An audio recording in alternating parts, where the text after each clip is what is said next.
Selamat pagi semua. Apa kabar hari ini? Mana suaranya yang sebelah tengah? Apa kabar hari ini? Luar biasa. Yang sebelah kiri apa kabar hari ini? Luar biasa. Luar biasa. Beri kemuliaan bagi nama Tuhan. Puji nama Tuhan kalau hari ini kita boleh bersama-sama kembali untuk memuji dan memuliakan nama Tuhan. Mari kita mau siapkan hati kita mau tundukkan hati kita hanya untuk menyembah Tuhan.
sembah, Kaulah yang bertata dulu sekarang. Benar Tuhan, layakkan kami saat ini Tuhan untuk datang di hadirat-Mu Tuhan. Engkau adalah Raja di atas segala raja bagi kami Tuhan. Layak disembah, layak dipuji, disembah, Kaulah yang bertata dulu sekarang dan selamanya. Raja atas segala raja, Namamu besar, termulia, Namamu besar, termulia. Sekali lagi katakan Namamu besar, termulia. Yesus, terima kasih Tuhan. Terima kasih Yesus. Oh, haleluya Yesus. Terima kasih. Tuhan, benar Tuhan, hanya Engkau yang layak kami sembah. Hanya Engkau yang layak kami tinggikan Tuhan. Tidak ada nama lain selain Engkau Yesus. Berkati kami Tuhan, urapi kami Tuhan, setiap kami yang ada di tempat ini Tuhan. Biarlah dalam setiap kehidupan kami, Namamu yang kami tinggikan. Amin. Berikan kemuliaan sekali lagi bagi nama Tuhan. Silakan duduk Bapak Ibu.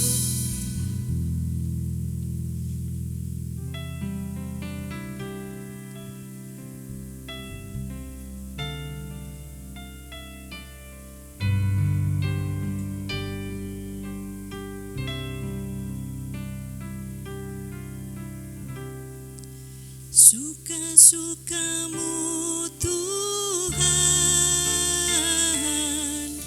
suka-sukamu Tuhan, suka-sukamu Tuhan, suka-sukamu Tuhan.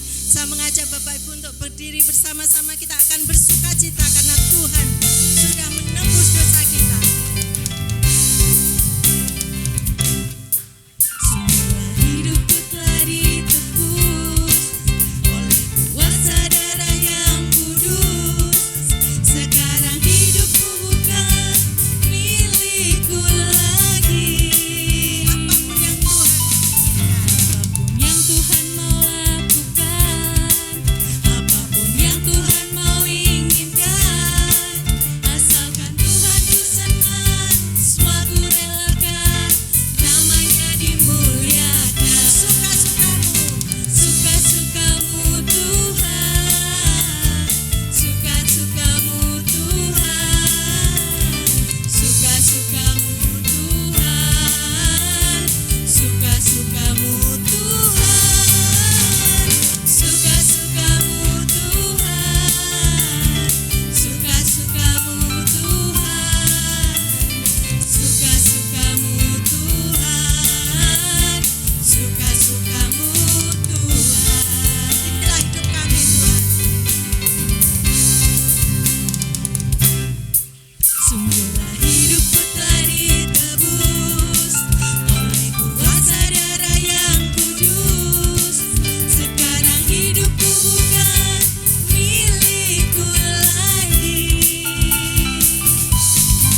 Hidup ini adalah kesempatan. Tuhan sudah menganugerahkan buat kita keselamatan yang kekal.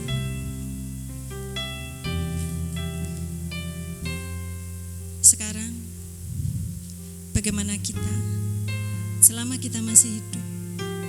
Maukah kita mengambil kesempatan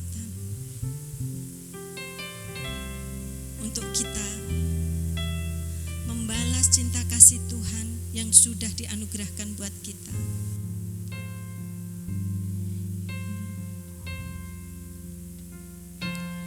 Hidup ini adalah kesempatan. Hidup ini untuk melayani Tuhan. Jangan sia-siakan itu yang Tuhan beri. Hidup ini hanya sementara. Hidup ini adalah kesempatan. Hidup ini adalah kesempatan. Hidup ini untuk melayani Tuhan.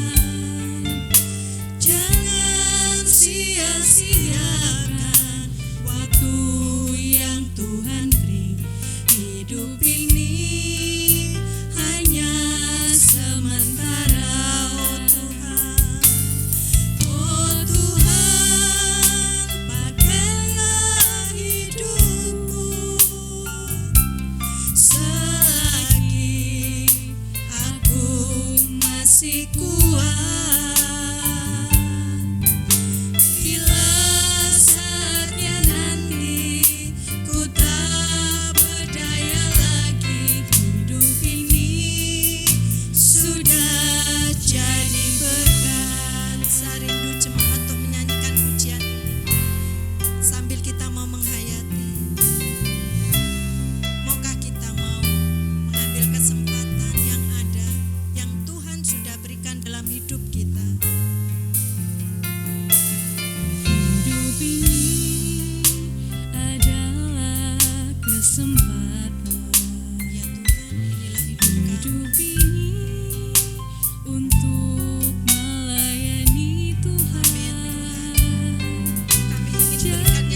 Kami naikkan puji syukur kepadamu Tuhan, karena Engkau telah memberikan kesempatan yang sangat indah untuk kami boleh berjumpa dengan Tuhan, menikmati akan hadirat Tuhan, memuji dan memuliakan nama-Mu ya Tuhan. Dan sebentar kami juga boleh menikmati akan firman-Mu. Kiranya Tuhan, Engkau akan berbicara kepada setiap kami. Biarlah firman-Mu menjadi rema bagi setiap kami yang hadir pada pagi hari ini Tuhan. Roh Kudus saja yang berbicara kepada setiap kami ya Tuhan, sehingga kami boleh pulang dan membawa berkat-berkat yang daripada Engkau ya Bapa. Terima kasih Tuhan, urapi hamba-Mu yang akan menyampaikan firman-Mu untuk menjadi alat berkat bagi kami semuanya ya Bapa. Dan kami menyingkirkan semua yang dapat menjadi penghalang bagi firman-Mu masuk di dalam hati kami. Kiranya Tuhan, Engkau akan singkirkan kuasa-kuasa kegelapan dan roh-roh iblis, supaya tidak akan mencuri akan berkat Tuhan, benih-benih firman Tuhan yang tertabur di dalam hati kami. Biarlah firman-Mu akan tumbuh dan mengeluarkan buah-buah yang lebat di dalam kehidupan kami ini Bapa. Kami akan duduk dengan diam. Biarlah Tuhan akan berbicara dari awal hingga pada akhirnya. Demi nama di atas segala nama yang kami puja dan kami sembah, yaitu Tuhan kami Yesus Kristus, kami berdoa dan mengucap syukur. Haleluya. Amin. Silakan duduk Bapak dan Ibu.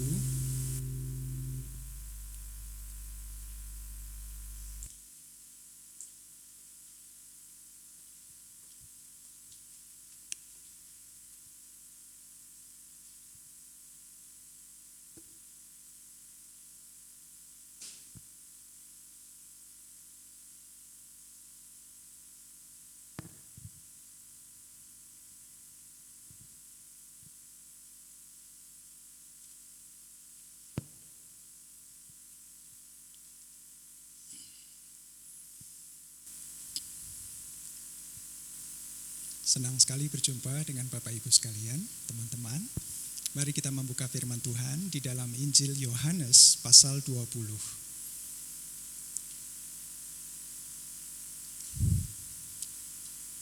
Injil Yohanes pasal 20.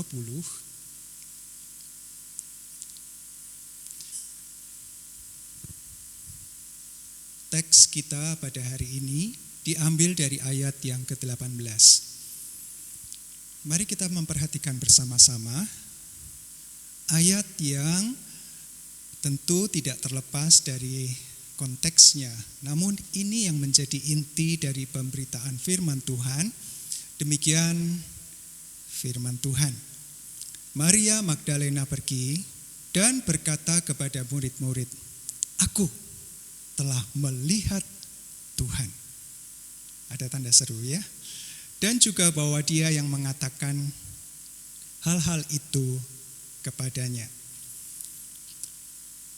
Supaya kisah ini kita bisa menangkap dalam suasana yang benar apa yang terjadi, mengapa Maria Magdalena dengan penuh semangat mengatakan aku telah melihat Tuhan.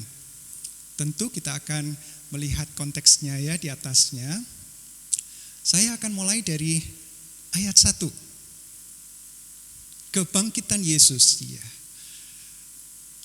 Demikian firman Tuhan. Mari, karena ini sebuah kisah, fakta, tentu kita perlu membayangkan, mengimajinasikan apa yang terjadi pada saat itu.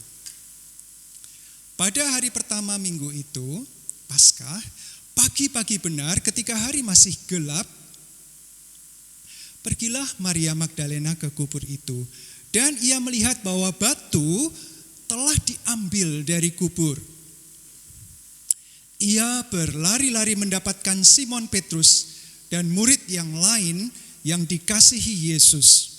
Dan berkata kepada mereka, "Tuhan, telah diambil orang dari kuburnya dan kami tidak tahu di mana ia diletakkan." Maka berangkatlah Petrus dan murid yang lain itu ke kubur. Keduanya berlari bersama-sama, tetapi murid yang lain itu berlari lebih cepat daripada Petrus, sehingga lebih dahulu sampai di kubur. Ia menjenguk ke dalam dan melihat kain kapan terletak di tanah, akan tetapi ia tidak masuk ke dalam. Maka datanglah Simon Petrus juga menyusul dia dan masuk ke dalam kubur itu. Ia melihat kain kapan terletak di tanah, sedang kain peluh yang tadinya ada di kepala Yesus tidak terletak dekat kain kapan itu, tetapi agak di samping di tempat yang lain dan sudah tergulung. Maka masuklah juga murid yang lain yang lebih dahulu sampai di kubur itu, dan ia melihatnya dan percaya. Sebab selama itu mereka belum mengerti isi kitab suci yang mengatakan bahwa ia harus bangkit dari antara orang mati. Lalu pulanglah kedua murid itu ke rumah. Tetapi Maria berdiri dekat kubur itu dan menangis. Sambil menangis ia menjenguk ke dalam kubur itu. Dan tampaklah olehnya dua orang malaikat berpakaian putih, yang seorang duduk di sebelah kepala dan yang lain di sebelah kaki tempat mayat Yesus terbaring. Kata malaikat-malaikat itu kepadanya, "Ibu, mengapa engkau menangis?" Jawab Maria kepada mereka, "Tuhanku telah diambil orang dan aku tidak tahu di mana ia diletakkan." Sesudah ia berkata demikian, ia menoleh ke belakang dan melihat Yesus berdiri di situ. Tetapi ia tidak tahu bahwa itu adalah Yesus. Kata Yesus kepadanya, "Ibu, mengapa engkau menangis? Siapakah yang engkau cari?" Maria menyangka bahwa orang itu adalah penunggu taman. Lalu berkata kepadanya, "Tuhan, jikalau Tuhan yang mengambil dia, katakanlah kepadaku di mana Tuhan meletakkan dia, supaya aku dapat mengambilnya." Kata Yesus kepadanya, "Maria." Maria berpaling dan berkata kepadanya dalam bahasa Ibrani, "Rabuni," artinya guru. Kata Yesus kepadanya, "Janganlah engkau memegang aku, sebab aku belum pergi kepada Bapa. Tetapi pergilah kepada saudara-saudaraku dan katakanlah kepada mereka bahwa aku akan pergi kepada Bapakku dan Bapamu, kepada Allahku dan Allahmu." Maria Magdalena pergi dan berkata kepada murid-murid, "Aku telah melihat Tuhan," dan juga bahwa ia mengatakan hal-hal itu kepadanya. Sebuah kisah yang menarik. Ya, setelah kisah ini Yesus menampakkan diri kepada murid-muridnya lebih banyak. Jadi ini adalah dari sejak Tuhan Yesus bangkit, ini kemunculan pertama, perdana ya kepada seorang yang istimewa yang bernama Maria Magdalena. Apa istimewanya kalimat "aku telah melihat Tuhan"? Bagi seorang Maria Magdalena, kalimat pendek ini amat sangat bermakna, amat sangat. Mengapa? Mari kita lihat kisahnya ya, supaya kita tahu ini Yesus sudah bangkit. Lalu Maria Magdalena itu siapa? Apa hubungannya dengan Tuhan Yesus dan mengapa dia menangis? Kenapa pagi-pagi datang? Di dalam bagian lain, kitab Injil yang lain dikatakan mereka membawa rempah-rempah. Tidak sendirian, ada dua ibu-ibu yang lain yang menemani Maria Magdalena. Kita lihat kisah sebelumnya ya di dalam Lukas pasal 7. Lukas pasal 7 ini menceritakan tentang Maria Magdalena. Ayat 8 dulu, pasal 8 dulu, Lukas pasal 8 supaya muncul kata Maria Magdalena gitu ya. Lukas pasal 8 ayat 1. Demikian firman Tuhan, tidak lama sesudah itu Yesus berjalan berkeliling.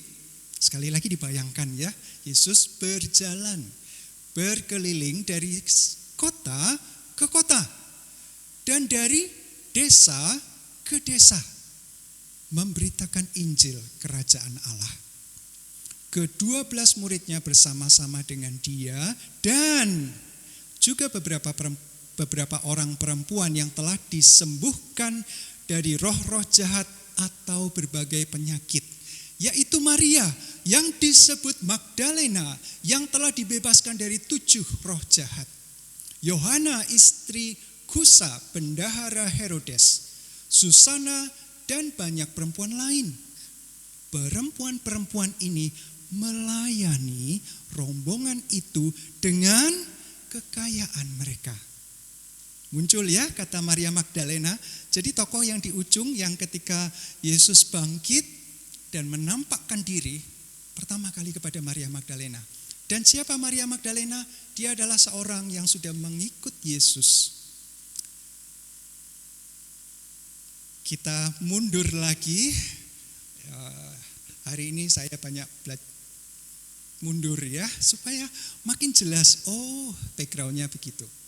Tadi sudah disebut bahwa Maria Magdalena ini sudah dilepaskan dari roh jahat oleh Yesus. Pasti. Nah, pasal 7, Lukas pasal 7, ayat yang mulai ayat 18, ya 18 itu Alkitab bahasa Indonesia memberikan judul Yesus dan Yohanes Pembaptis. Nah, di ayat 21 mengatakan begini. Lukas 7 ayat 21. Pada saat itu Yesus menyembuhkan banyak orang dari segala penyakit dan penderitaan dan dari roh-roh jahat, dan ia mengaruniakan penglihatan kepada banyak orang buta.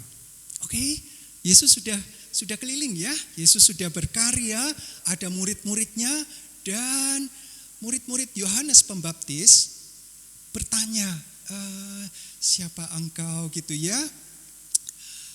Engkaukah Mesias itu? Nah, pada saat murid-murid Yohanes Pembaptis bertanya kepada Yesus, Yesus sudah keliling dan sudah menyembuhkan banyak orang.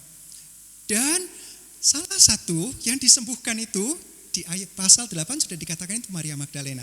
Tetapi setelah kisah ini ada cerita yang sangat menarik. Sebuah peristiwa di bagian akhir dari pasal 7 mulai dari ayat 36. Lembaga Alkitab Indonesia memberikan judul Yesus diurapi oleh perempuan berdosa. Oh, ini pernah dibahas tapi lain ya, itu Maria saudara dari Marta dan Lazarus. Tapi kali ini tidak disebut nama, tidak, cuma dikatakan ini perempuan berdosa.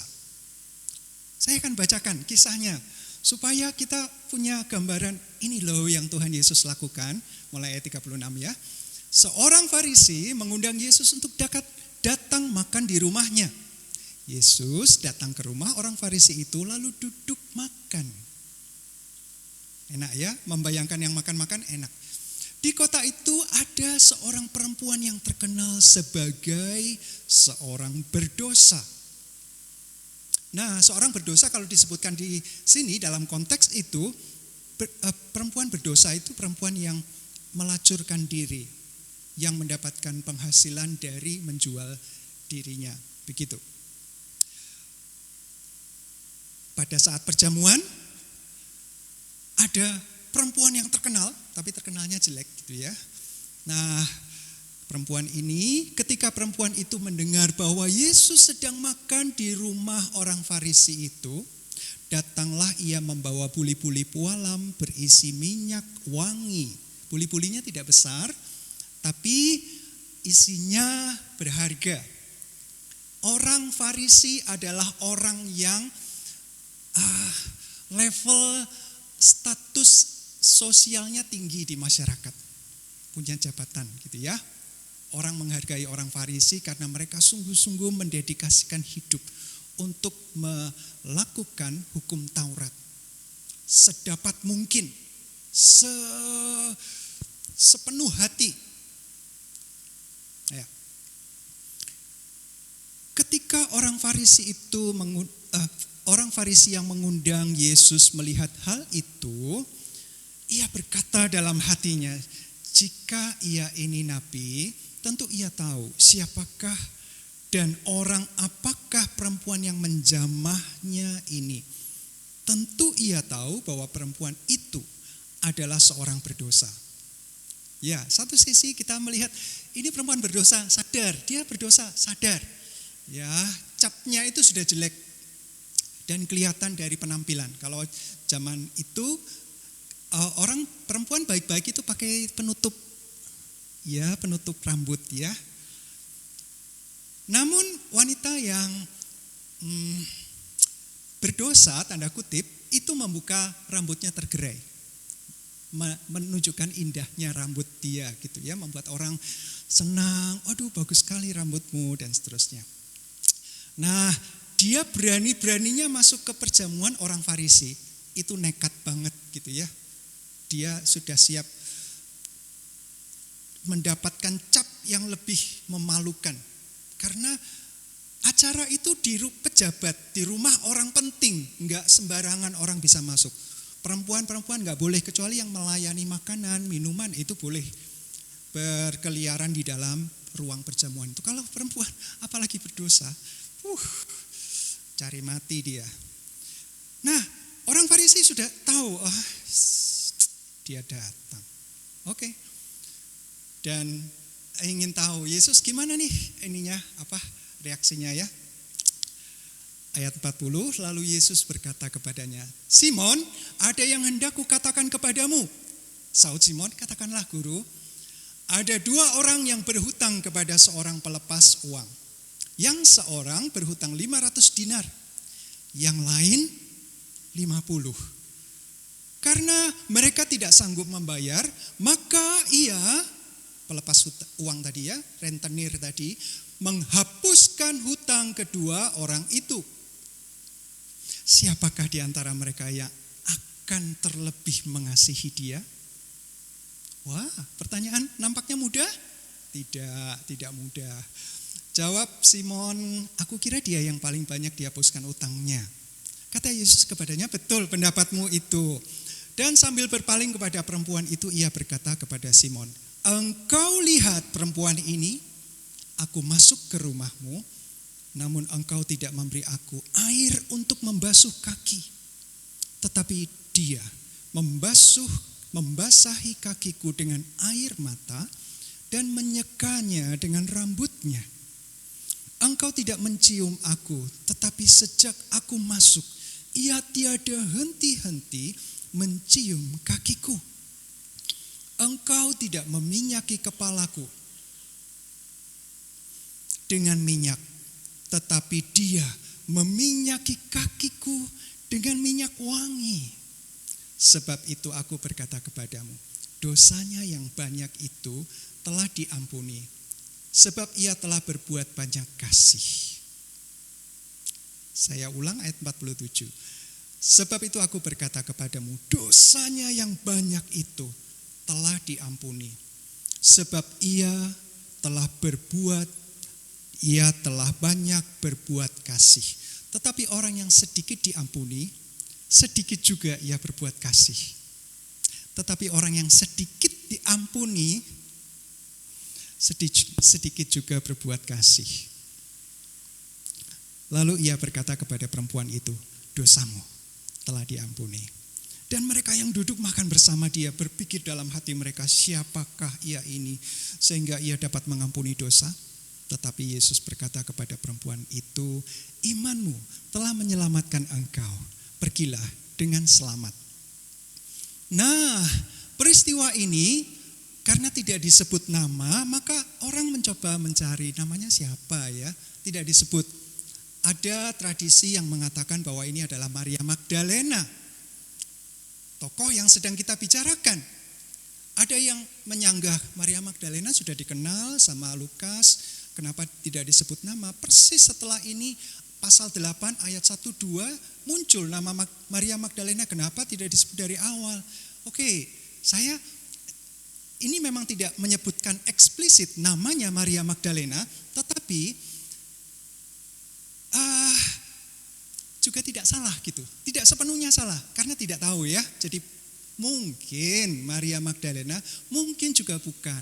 Enggak apa-apa, saya tidak memaksa ini pasti Maria Magdalena supaya nyangkut gitu ya di pas ceritanya. Dia nangis kan waktu Yesus hilang dari kuburnya. Di sini juga nangis. Karena Maria Magdalena itu orang yang mudah menangis. Dicocok-cocokkan gitu ya.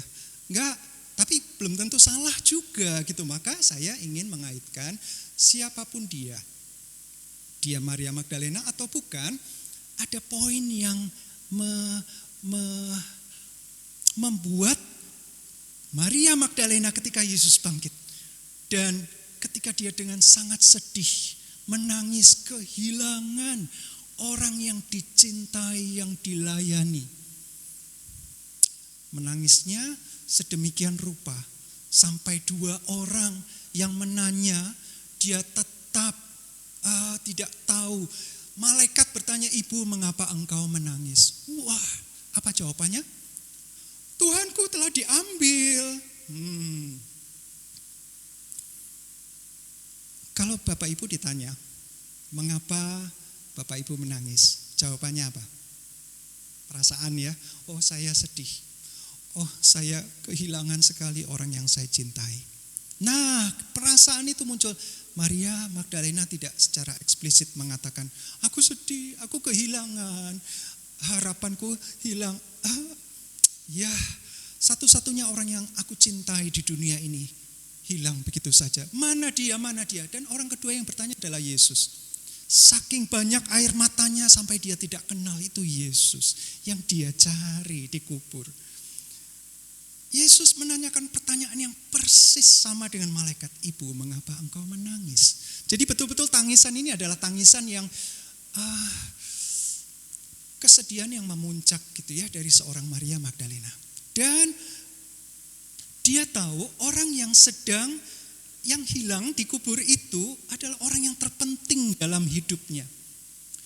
Kalau kita melihat di konteks Lukas, maka Maria Magdalena itu sudah dilepaskan dari 7 roh jahat. Dari awal di Lukas pasal 7, Yesus sudah keliling sebelum peristiwa seorang perempuan meminyaki kaki Yesus. Yesus sudah melepaskan orang dari roh jahat, menyembuhkan orang. Nah, kemungkinan yang dilepaskan dari roh jahat tadi di ayat 20 ya, bukan. Tadi yang Yesus sudah keliling itu memberitakan kabar baik dan menyembuhkan banyak orang. Nah, kemungkinan salah satu perempuan yang sudah dilepaskan dari roh jahat itu, ketika perjamuan, dia begitu bersyukur. Dia diperhamba oleh roh jahat. Satu roh jahat, kalau memasuki seseorang, maka seorang itu bisa berubah, rusak hidupnya, hancur masa depannya. Betul ya? Satu aja. Ini 7. Ya tidak mungkin tidak semata-mata, oh ada 7. 1 roh pelacur, 2 roh najis, 3 roh apa. Tidak disebut, saya juga tidak mereka-reka, tidak penting. Angka 7 menunjukkan banyak gitu. Banyak. Jadi orang ini betul-betul menderita, dia dibelenggu habis-habisan oleh roh jahat. Nah, ketika Yesus keliling dan menyembuhkan salah satunya perempuan itu, maka dia penuh dengan ucapan syukur. Betul ya? Orang yang hancur lalu dipulihkan, itu rasa terima kasihnya hebat. Daripada orang yang biasa-biasa, santai-santai, kemudian dapat bonus, biasa aja. Kabar baik itu hanya betul-betul baik kepada orang yang sedang dalam kondisi buruk. Makin buruk kondisinya, kabar baik itu semakin baik, memberikan harapan yang istimewa. Orang baik enggak butuh kabar baik. Ini orang, perempuan ini tahu betul, saya remuk redam, saya tidak punya masa depan. Tetapi Yesus menyembuhkan, mengusir roh jahat, dan dia membawa tanda kasihnya, ucapan syukurnya dalam bentuk minyak wangi yang mahal. Dia menangis di kaki Yesus. Padahal biasanya di dalam perjamuan orang masuk, itu dibasuh dulu kakinya. Ada petugas untuk membasuh kaki. Ya apalagi ini orang Farisi, ada aturannya, dia tahu sekali. Tapi ketika Yesus datang, dia tidak sambut dengan membasuh, membersihkan kaki karena di sana sandalnya terbuka dan jalan di pasir gitu ya. Jadi pasti kotor, berdebu. Nah, ini duduknya itu duduk selonjor. Agak miring gitu ya, ke belakang, santai duduk makan itu. Tidak duduk seperti Bapak Ibu sekarang, bukan, tapi agak selonjor. Nah, sejak Yesus datang, kakinya kotor, pakaiannya berdebu, rambutnya awut-awutan. Perempuan ini sudah menunggu dan dia sejak Yesus duduk di tempatnya, dia menangis dengan ucapan syukur. Tangisan yang meluap, ekspresi emosi yang begitu mendalam dari seorang wanita berdosa yang dilepaskan dari kuasa gelap. Dia menangis, dia air matanya di kaki, kemudian dia tuang minyak wangi itu mahal dan dia seka dengan rambutnya. Rambut yang menjadi kebanggaan wanita, ibu-ibu, remaja putri tentu akan menghargai sekali rambut. Sangat. Dan itu sebagai ganti kain untuk membasuh, membersihkan kaki yang berdebu, yang kotor. Debu kena air mata jadi apa? Lumpur. Dikasih minyak wangi. Oh, oke, kalau minyak wanginya banyak akan mulai ini ya, larut ya, jatuh. Lalu dia bersihkan dengan rambutnya. Itu tanda kasih. Sambil menangis, iya, dia menangis. Ucapan syukurnya besar karena hutangnya besar. Dilepaskan dari hutang. Dia punya masa depan lagi. Dia akhirnya bisa melayani bersama dengan Yesus gitu ya. Jika ini betul Maria Magdalena, saya nggak salah juga gitu menganggap bahwa ini adalah Maria Magdalena. Walaupun tidak sepenuhnya betul mungkin, kita tanya di surga nanti ya. Tapi bagus sekali. Kehancurannya dia dibangkitkan. Dengan ucapan syukur, dengan tangisan, ekspresi emosi yang paling dalam. Dia sampaikan cintanya sepenuh. Dan dia tidak berani mengurapi kepala, tubuh tidak, kaki. Yang kotor, yang berlumpur tadi, dia bersihkan. Dia berikan wangi-wangian. Yang paling wangi. Yang memang untuk orang spesial gitu. Dan kata-kata Yesus tepat sekali. Dosanya yang banyak itu telah diampuni. Sebab ia telah banyak berbuat kasih. Tetapi orang yang sedikit diampuni. Yang merasa benar.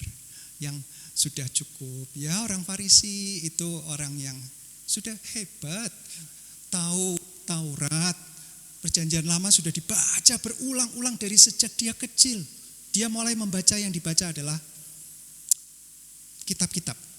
Itulah sebabnya orang Yahudi istimewa. Literasinya, budayanya tinggi karena dari kecil sudah banyak membaca. Dan yang dibaca adalah Taurat Tuhan. Hukum-hukum dari Tuhan. Luar biasa, Tuhan memberkati. Namun orang Farisi ini merasa cukup. Ya nggak penting, dia datang nggak usah dibasuh kakinya. Biasa aja, dia bukan siapa-siapa kok. Minyaknya rambutnya diminyaki nggak usah. Ngapain? Cium-cium. Orang Farisi yang lain nanti membuat saya terasing nanti ya. Maka Yesus datang ya saking dia mau ngajak makan gitu. Tetapi perempuan ini istimewa. Dan di pasal 8 Lukas disebutkan perempuan itu salah satunya adalah Maria yang disebut Magdalena yang telah dibebaskan dari 7 roh jahat. Tangisan ucapan syukur dan dia diampuni dosanya. Dosamu telah diampuni. Jadi dari roh jahat yang dilepaskan kemudian dosanya diampuni. Dia rela melayani Yesus. Bukan cuma 12 murid yang ikut Yesus, enggak, perempuan-perempuan juga. Dan melayani, lebih repot ya. Murid-murid itu cuma ngiring aja, makanannya terjamin. Kenapa? Ada perempuan-perempuan yang melayani. Jadi perempuan-perempuannya harus beli roti atau masak atau apa gitu ya, melayani, lebih repot dari yang laki. Kembali ke Yohanes pasal 20. Poin kita masuk di sini. Orang yang dicintai oleh Maria Magdalena dengan sepenuh hatinya sudah mati. Ketika Yesus disalib, siapa perempuan yang ada di dekat salib itu, di dekat salib itu, yang berani? Maria, ibu Yesus, Maria Magdalena, dan Yohanes. Luar biasa. Itu prajurit semua yang menjaga salib itu ya. Jangan ada yang berani memberontak dan membebaskan orang yang sedang disalib. Prajurit menjaga. Dan karena ini mengaku diri raja orang Yahudi dari Nazaret, orang Nazaret yang mengaku raja orang Yahudi, berarti melawan pemerintah Romawi, maka ini pemberontak. Prajurit menjaga. Siapa tahu ada teman-teman dari pemberontak itu mendekat. Nah, Maria Magdalena, kalaupun ditangkap, dia siap. Dia ada di dekat situ. Dan dia lihat Yesus yang dia cintai. Yang membuat dia dibangkitkan dari kematian hidupnya, kerohaniannya, masa depannya. Tiba-tiba muncul harapan dan sukacita dan cinta yang besar. Dan rela melayani dengan tulus dan ikhlas. Maria Magdalena. Dan ketika Yesusnya mati di atas kayu salib, dia begitu sedih setiap pagi. Dikubur ketika masih tertutup. Dia datang membawa rempah-rempah. Masuk nggak boleh, batunya disegel. Hanya di depan, menaruh di situ, minta izin prajurit. Dan menaruh rempah-rempah di situ untuk memberikan wangi-wangian. Nah, hari Minggu pagi, ketika mereka datang, nggak ada prajurit. Loh, mana prajuritnya? Tidak ada. Dan batu yang menutup kubur Yesus sudah terguling dan kosong. Wah, Maria menangis sejadi. Pertama kali ketika melihat ada sesuatu yang aneh, dia langsung lari pulang, beritahu Petrus dan Yohanes. Mereka lari, Maria Magdalena balik lagi ke kubur. Kemudian Petrus dan Yohanes tidak menemukan apa-apa. Mereka balik cerita pada murid-murid yang lain. Tapi Maria Magdalena sendirian di situ menangis. Dan ketika dia menangis, baru sadar ada 2 malaikat duduk di pembaringan jenazah Yesus. Pembaringannya ya kosong, nah duduk di bagian depan dan bagian belakang. Dan menyapa dia, "Ibu, mengapa engkau menangis?" Tangisan yang sedih karena seorang yang sangat diharapkan, sangat dia puja dalam hidupnya. Orang yang sudah menyelamatkan dia. Satu-satunya figur yang signifikan. Mati, lalu hilang. Wah, itu syoknya 2 kali, dan yang kedua ini lebih berat. Karena dia tidak siap dengan itu. Dan dia belum terpikir itu bangkit belum. Sampai ketika orang kedua menanyakan, "Ibu, engkau menangis?" Dianggap tukang taman. Ya, air matanya mengaburkan dia. Tetapi puji Tuhan, telinganya tetap terbuka. Ketika Yesus memanggil namanya, Maria, dengan logat Yesus, dengan timbre, ya, dengan warna suaranya Yesus yang khas, Maria tiba-tiba sadar, ini Yesus yang aku cari. Ya, orang yang bertanya, "Siapa yang engkau cari?" Dan Maria malah menganggap Tuhan, kalau Tuhan yang mengambil mayatnya, tolong kembalikan. Dia ingin peluk lagi, dia ingin menjaga, merawat mayat itu. Kalaupun sudah mati, aku tetap mau jaga. Cintanya besar. Ketika dia tahu bahwa yang menyapa dia adalah Tuhan Yesus. Itu saat dimana dia dengan hati bersyukur, dia memanggil Rabuni. Dan itu diterjemahkan ketika dia kembali ke murid-murid. Jadi dia berapa kali bolak-balik gitu ya, kembali lagi ke murid-muridnya. Dan dia katakan, "I have seen the Lord." Saya sudah melihat Tuhan. Oh, yang dia rindukan, yang dia nanti-nantikan, yang dia cintai, menampakkan diri. Dan itu yang pertama. Istimewa ya, kenapa tidak kepada Petrus, murid utamanya Yesus? Mengapa bukan kepada Ibu Maria, ibunda dari Yesus? Tidak. Kenapa bukan pada Yohanes, murid yang dicintainya? Tidak. Kenapa? Suka-sukanya Tuhan. Tapi Tuhan punya rencana. Orang yang punya hati istimewa, Tuhan istimewakan. Sungguh-sungguh hutang yang besar dan kemudian dilunasi. Aduh, syukurnya luar biasa. Luar biasa. Dan dia buktikan dengan hidupnya. Terlunta-lunta, kekayaannya habis. Iya. Tapi itu yang dia rindukan. Dia puas berada dekat Yesus yang dia cintai sepenuh hati. Bukan dengan cinta-cinta romantis yang pacar ya, ada yang malah bilang itu istrinya Tuhan Yesus gitu ya, ketika di dunia. Ya, penyesatan-penyesatan begitu selalu ada. Tetapi Maria Magdalena dengan hati yang paling tulus, dia mencintai. Dia rela mati di dekat salib, ditangkap, disiksa mati, iya dia rela. Yang datang di kubur Yesus bukan murid-muridnya yang lain, perempuan-perempuan. Dan ini yang paling istimewa, dan Tuhan Yesus nyatakan Maria. Sukacitanya luar biasa. Ya, aku telah melihat Tuhan. Kata-kata yang istimewa ketika Maria menyadari bahwa itu adalah Yesus, dan dia ingin menyentuh, mungkin menyembah dan memegang kembali kakinya.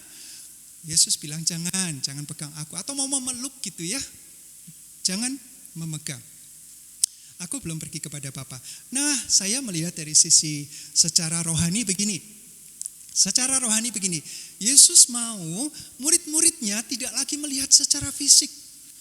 Oh mati, oh di dalam kubur, oh kuburnya tertutup. Berarti ada mayat Yesus di sana. Ada penjaga, ada segelnya masih utuh. Berarti Yesus ada di sana. Physically, mayat jenazahnya ada di situ. Nah, Yesus ketika bangkit dia mau beritahu, jangan mengharapkan secara fisik. Tuhan tidak akan mengikuti secara fisik. Oh, ada Tuhan di sini. Maria Magdalena pada saat Tuhan Yesus naik ke surga, berarti secara fisik tidak ada lagi di dunia. Tapi Tuhan Yesus mengatakan, enggak, aku pergi kepada Bapakku dan Bapamu. Jadi Bapa gitu ya.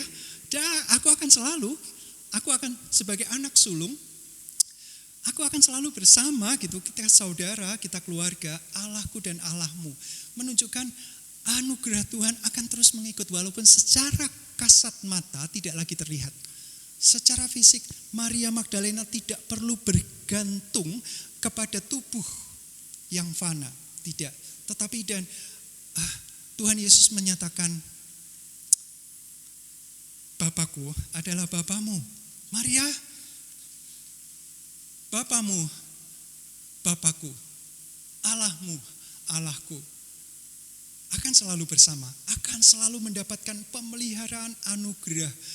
Kelepasan dari roh jahat itu akan terus menerus. Pelayanan Maria Magdalena juga akan terus disertai oleh Tuhan. Dan ketika dia mengatakan aku telah melihat Tuhan, dia mengatakan semua isi hatinya. Aku sudah berjumpa kembali dengan orang yang aku cintai. Aku tidak akan terus melihat dia, tetapi dia akan terus ada di dalam hatiku.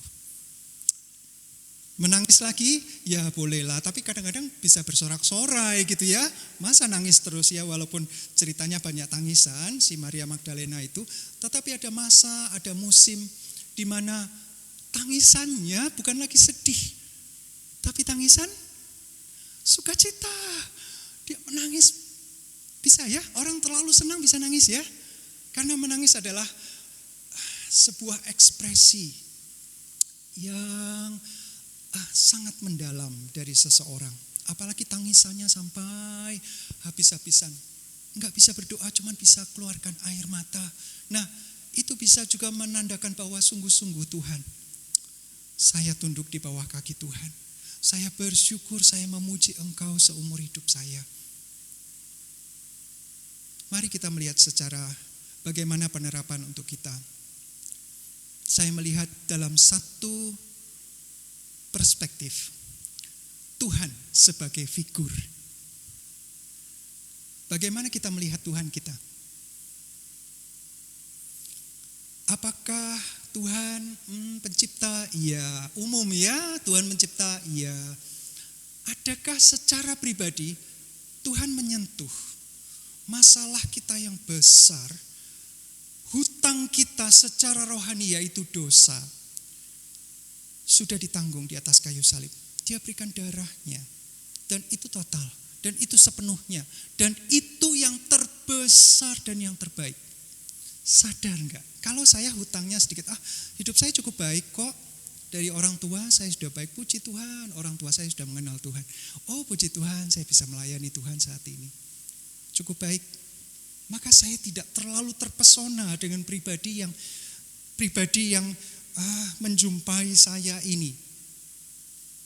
Ya, betul ya. Tapi kalau pribadi ini sudah melepaskan saya dari cengkeraman iblis, yang sudah memulihkan saya dari dosa yang seharusnya saya mati, masuk neraka. Kesadaran itulah yang membuat kita mengagumi pribadi Yesus. Perjumpaan dengan Yesus yang menyelamatkan itu sungguh-sungguh menjadi utama. Sehingga saya yang hutangnya banyak dilunasi, maka saya berhutangnya kepada pribadi ini. Maka seumur hidup saya akan melayani dia. Satu-satunya. Betul ya? Itu yang Tuhan mau. Itu yang Maria Magdalena. Bagaimana kita melihat figur pribadi Yesus? Bisakah kita mengatakan, aku telah berjumpa Tuhan dengan hati yang penuh sukacita. Karena dia sudah membebaskan aku dari masa laluku yang kelam, kehancuran hidupku sampai di paling dasar. Tuhan angkat, Tuhan jadikan anaknya, sampai kita bisa memuji Tuhan dengan penuh sukacita, sampai kita disayang oleh Tuhan. Siapa, perbuatan siapa, karya dari Tuhan Yesus Kristus. Seberapa kita mengucap syukur, sebegitulah kita memandang pribadi Yesus. Semakin kita sadar kasih-Nya besar, semakin kita tunduk. Betul? Kalau baik-baik aja, ya. Saya dengan Jaka misalnya, Jaka gitu ya, biasa-biasa aja. Tapi kalau saya berhutang pada Jaka dan Jaka sudahlah, kasihan sama Om Sami, udahlah hutangnya lepas. Saya memandang Jaka dengan penuh hormat. Betul, betul. Bagaimana kita memandang Yesus? Seberapa hati kita mengagumi perjumpaan dengan Yesus. Saya sudah melihat Tuhan, saya sudah berjumpa dengan Tuhan. Bagi saya Tuhan adalah, ada yang klise, dia penyelamat, dia penebus. Seberapa makna penyelamat, seberapa makna penebus, itu dibuktikan dengan bagaimana saya melayani dia. Seadanya, semau, mumpung masih ada waktu, ada kesempatan, lalu ya apa adanya lah Tuhan ya, gak usah banyak-banyak, biasa-biasa aja. Hutang saya sedikit, saya merasa baik. Kabar baik itu sungguh-sungguh baik ketika saya dalam keadaan sangat buruk. Orang yang sadar bahwa dia sangat buruk baru menghargai kabar baik, perjumpaan dengan Tuhan. Yang kedua, kalau kita mengikut Yesus, kalau kita terpesona, kalau kita sudah berjumpa, dapatkan anugerah yang besar, bagaimana kita? Orang memandang kita bagaimana? Arogan. Cocok gak ya jadi murid Yesus ya? Maria Magdalena bukan orang yang arogan, dia orang yang rendah hati, dia melayani. lebih sibuk dari murid, lebih. Tapi dengan tulus dia melayani. Tidak pernah namanya tampil seperti Petrus yang berulang-ulang dengan kegagahan Petrus. Enggak, dia melayani dengan diam. Dan dia ada ketika penyaliban. Dan dia punya reputasi. Nah, saya ingin bagaimana orang berjumpa dengan kita? Bagaimana Bapak Ibu berjumpa dengan saya? Siapa itu? Oke, enggak apa-apa, berarti saya kurang melayani. Betul? Ya, jadi bagaimana orang melihat kita? Bagaimana orang melihat kita? Saya menjumpai orang, bagaimana saya bisa menjadi berkat buat dia. Menjadi berkat adalah poin pujian yang kita sudah sampaikan. Kita sudah naikkan kepada Tuhan. Hidup ini harus jadi berkat gitu loh. Bukan cuman diselamatkan, iya puji Tuhan, terima kasih, nyanyi. Ya, dengan penuh sukacita. Tentu. Tapi bukan hanya di gereja. Dunia tidak melihat gereja itu akan bermanfaat bagi dunia kalau gereja tidak membuka diri dan menjadi berkat buat dunia. Orang itu dinilai dari kebermanfaatannya. Catat baik-baik. Saya sudah dari dulu mengatakan, saya dilihat orang dari kebermanfaatan. Kehadiran saya berguna atau tidak. Kalau memang saya tidak berguna, saya akan pindah ke tempat lain di mana saya bisa lebih berguna. Saya. Jadi saya mau, kalau saya ada di sini, saya berguna, saya bermanfaat. Saya ingin orang berkata, aku sudah berjumpa Sami. Nah, nadanya gimana tuh? Nada sinis? Sami. Gak apa-apa kalau memang itu saya, gak apa-apa. Ya, atau ada yang menanti-nanti kehadiran saya. Saya sangat suka di panti asuhan di mana aksi sosial datang dan kemudian yang ketuanya mengharapkan bisa nggak melayani di sini. Saya bisa. Dan anak-anak itu remaja aneh-aneh semua. Dibilang normal itu jauh dari normal. Ada yang tuli dan bisu. Ada yang cerebral palsy. Jadi duduk itu kaki itu nempel terus ke badan. Dari lahir sampai segitu besarnya, sekian belas tahun usianya. Di atas kursi roda. Kakinya kecil, cuman tulang dan kulit.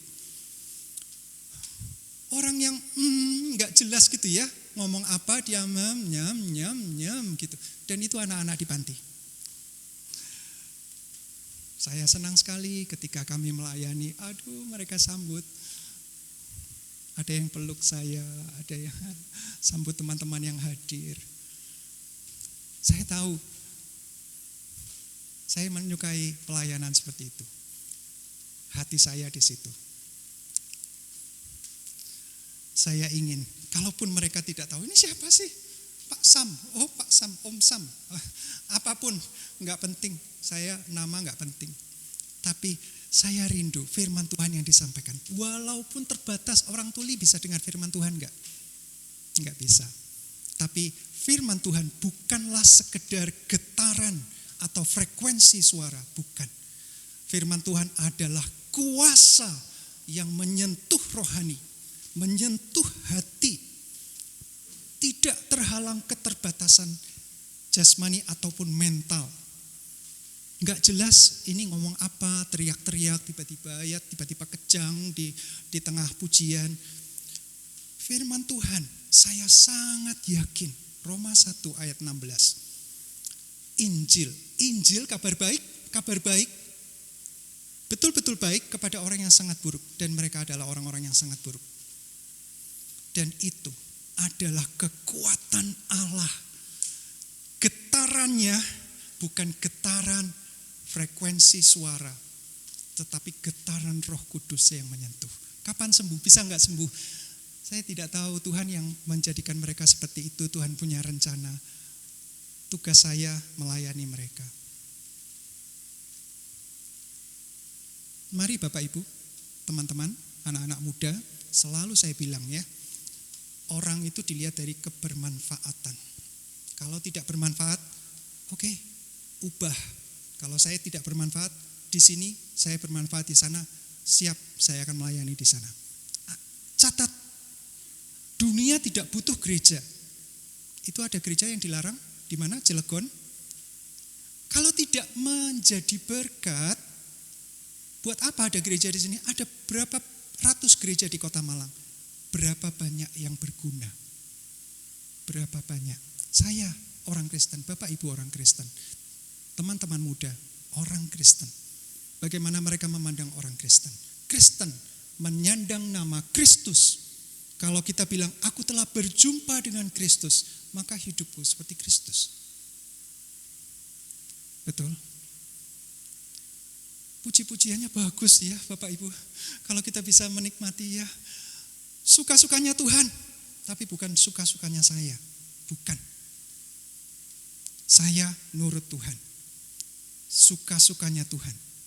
Di mana Tuhan mengutus saya, di mana Tuhan memakai saya, di mana Tuhan akan membuat saya bermanfaat, saya ada di situ. Mari kita merenungkan firman Tuhan. Sementara musik mengalunkan pujian, hidup ini adalah kesempatan. Satu, bagaimana kita memandang Yesus kita. Pribadi seperti apakah? Seperti Yesus ketika bertanya kepada Maria Magdalena, siapa yang engkau cari? Mengapa engkau mencarinya sampai menangis seperti itu? Mari kita uji hati kita. Seperti apa Yesus di dalam kehidupan saya? Sungguhkah dia signifikan sekali, penting sekali? Kalau bukan dia, saya tidak ada. Saya sudah hancur lebur, dan terlebih saya sudah dikutuk masuk dalam neraka. Kesadaran bahwa Yesus Kristus melalui pengorbanannya di atas salib, darahnya yang tertumpah menebus saya, membuat saya terbebas dari belenggu kuasa gelap dan lepas dari murka dosa, murka Allah atas dosa kita, karena sudah ditanggung lebih dahulu. Kalau itu sungguh-sungguh membuat kita sadar bahwa figur Yesus sangat bermakna buat saya, maka saya akan mengatakan dengan penuh sukacita, dengan penuh cinta, saya telah berjumpa Tuhan. Saya telah melihat Dia. Saya telah disentuh oleh Tuhan. Hidup saya bermakna karena Tuhan. Semakin kita merasa hancur, semakin Tuhan itu mulia di mata kita, dan Tuhan mau kita sungguh-sungguh memuliakan Dia. Hutang kita tidak terbayar, Tuhan Yesus yang membayar. Berarti kita menjadi sepenuhnya milik Dia. Kalau saya mengikut Dia, maka saya akan dengan seluruh niat saya mengiring Dia, apapun yang terjadi. Yang kedua, mari kita memeriksa hidup kita. Selama ini, sekian belas tahun usia teman-teman muda, sekian puluh tahun usia saya, Bapak Ibu sekalian, sudahkah saya bermanfaat bagi orang lain? Tuhan tidak selamatkan kita untuk kita nikmati sendiri, bersuka-suka sendiri. Tidak, kabar baik itu harus disampaikan kepada orang banyak. Tuhan Yesus berkeliling dari kota ke kota. Kota saja tidak, dari desa ke desa.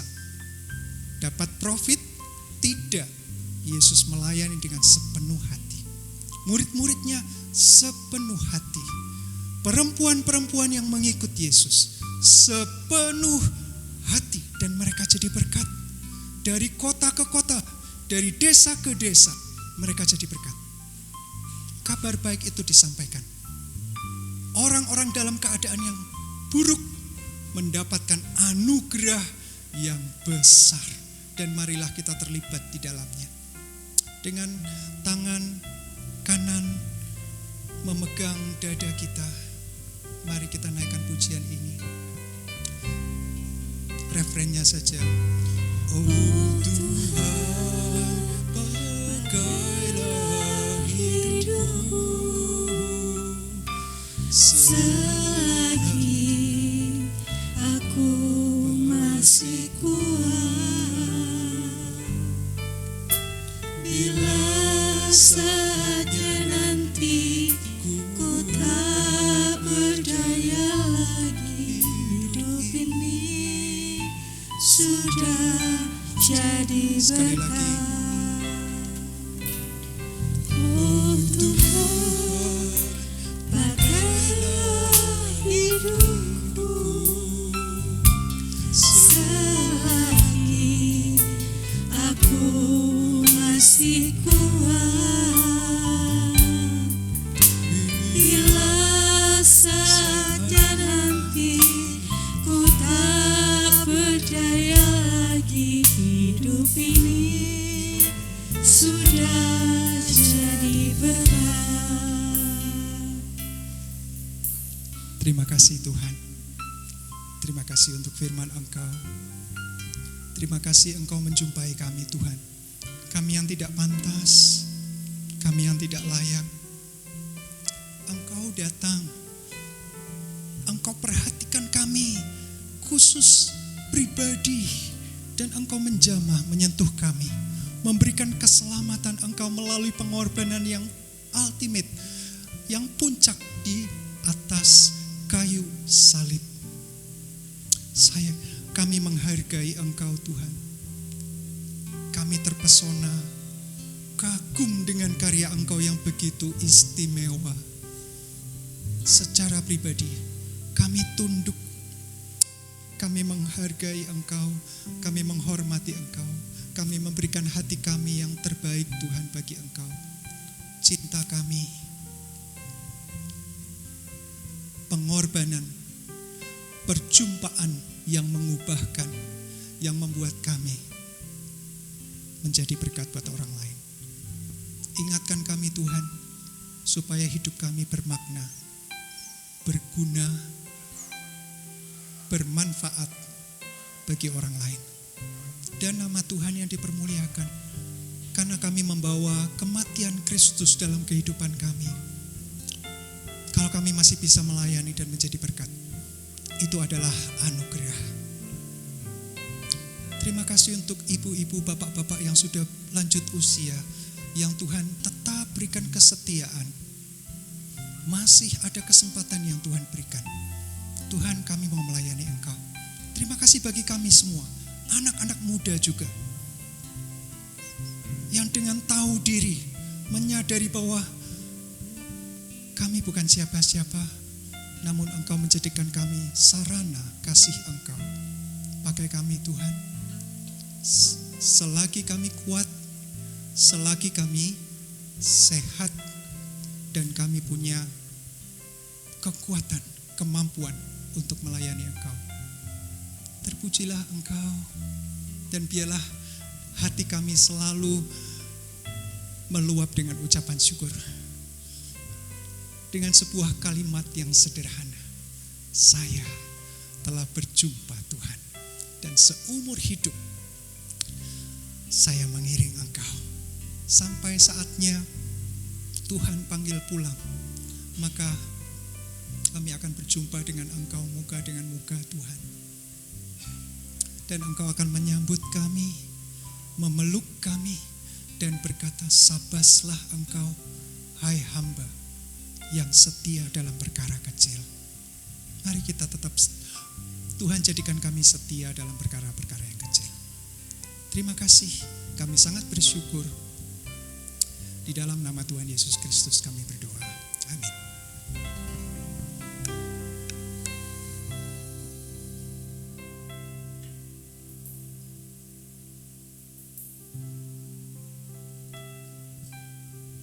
Terima kasih Bapak Sami untuk firman Tuhan yang sudah disampaikan. Puji nama Tuhan. Mari yang terberkati oleh firman Tuhan, beri kemuliaan yang meriah untuk Tuhan. Haleluya, amin. Kita akan berikan persembahan untuk Tuhan.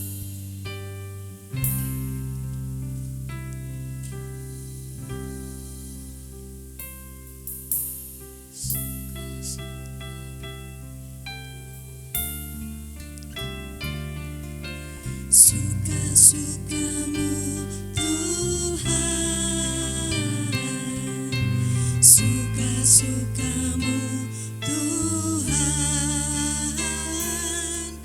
suka-sukamu Tuhan.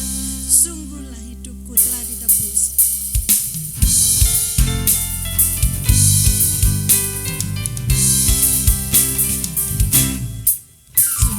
Hidupku telah ditebus oleh kuasa darah yang kudus. Sekarang hidupku bukan milikku lagi.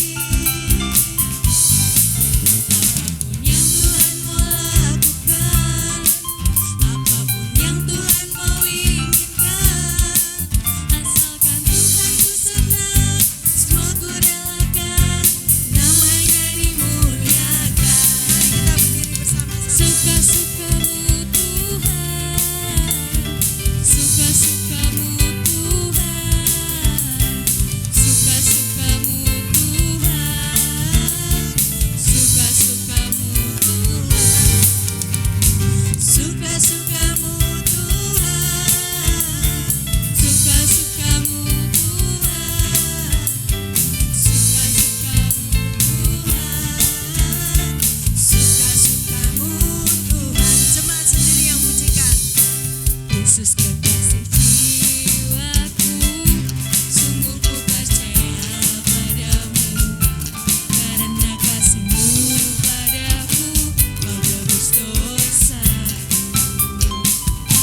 Dari terbitnya matahari dan sampai terbenamnya, Ku angkat lagu pujian, tinggikan nama-Mu. Dengan apa? Dengan gendang ku puji dengan kecapi. Oh, ku bernyanyi, haleluya, Yesus kekasihku. Sayang-sayang. Sayang-sayang disayang, aku disayang Tuhan.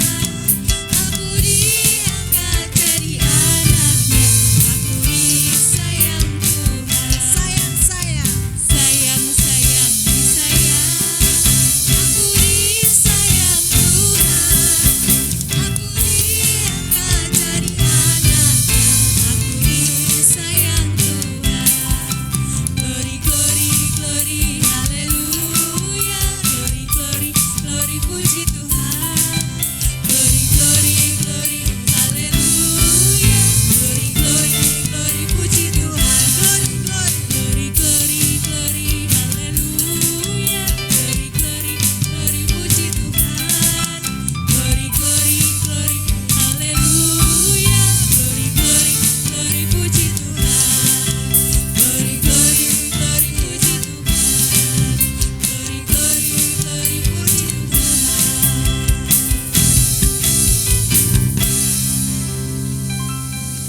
Mari kita menundukkan kepala.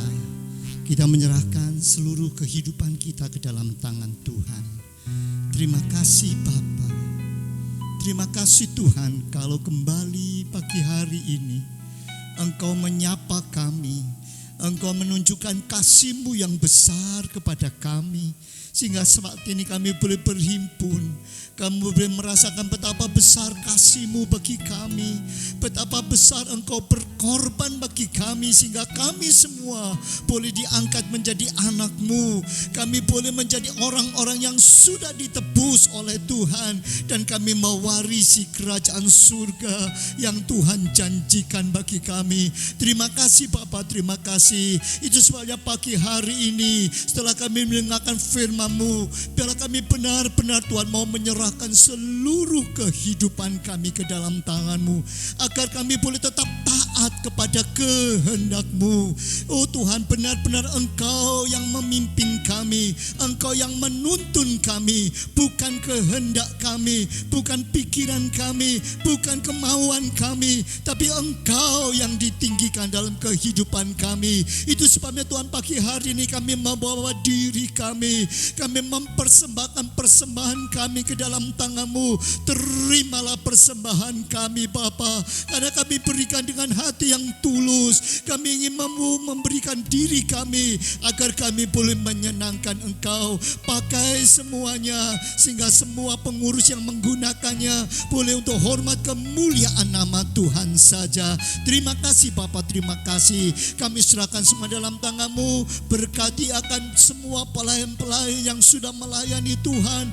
Berkati juga Tuhan akan hamba-Mu yang sudah menyampaikan firman-Mu. Biarlah firman Tuhan menjadi kekuatan bagi kehidupan kami. Saat ini juga kami berdoa untuk saudara kami yang memerlukan dukungan doa. Kami teringat untuk Ibu Putri, kami teringat untuk anak Jeremy dan Bernice. Kami juga teringat untuk anak Marilyn yang ada di Korea yang sudah mengalami operasi yang pertama. Kami juga mendoakan untuk Ibu Lisa yang saat ini masih di rumah sakit. Terima kasih Engkau sudah menjamah, tapi kami menyerahkan sepenuhnya dalam tangan-Mu. Kami teringat untuk Ibu Dr. Suci juga yang sakit, Tuhan tolong. Kami mendoakan untuk Bapak Siono. Kami mendoakan untuk Tuhan saudara kami yang lain, untuk Bapak Sony, untuk Bapak Tuhan Papa daripada Ibu Putri. Kami serahkan mereka semua dalam tangan-Mu. Mari Tuhan, Kau mau jamah mereka, kuatkan iman percayanya, sehingga mereka benar-benar boleh tetap bersandar dan berharap dan memandang kepada Tuhan. Karena kami tahu pertolongan kami datangnya daripada Tuhan saja. Terima kasih Bapa, terima kasih. Kami menyerahkan pelayanan-pelayanan kami sepanjang minggu di dalam tangan Tuhan. Tuhan tolong sehingga benar-benar dalam apa yang kami lakukan hanya Tuhan yang dipermuliakan, dan yang kami kerjakan sesuai dengan kehendak dan rancangan-Mu saja.